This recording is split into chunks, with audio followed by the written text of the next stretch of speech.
But I know some people have asked, like, when does it make sense to get an IRA? Who should get an IRA? Like, what's that look like? um, It's something that you start a job somewhere, they give you your benefits package and you check some boxes and that's it. Like, how do you make that decision? What's smart for you? I can tell you my opinions, and again, everybody's going to have different opinions. You talk to Dave Ramsey, he thinks you should just have a ton of those. Yeah. Um, I'm young.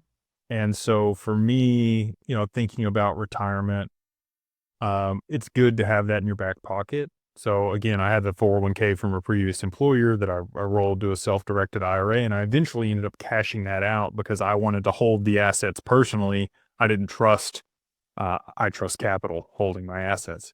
And liquidating it then was going to be a lot less cost to me during a bear market than it would be on the other side of my assets appreciating. Right. And I'm not going to retire for a long time, right? So people that are 45 and older, I think it's a no-brainer Yeah. for retirement accounts. You're not that far from 60. It's 15 years. But again, the longer you compound something, the better off you are too. So I think small children, it can make a lot of sense to set up these types of accounts. An IUL makes a lot of sense for a young child, which is an insurance product. There's a lot of different tools for a lot of different reasons. To speak specifically to an IRA, you have a couple different kinds. So you can do a Roth IRA.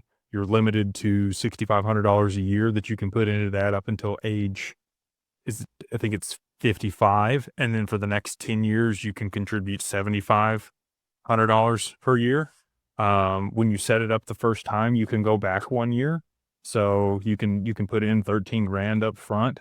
And if you're going to do that on something that's going to appreciate like crazy, like private equity or digital assets, then that can be really meaningful. And that is basically tax free. You're paying tax on the front end of that.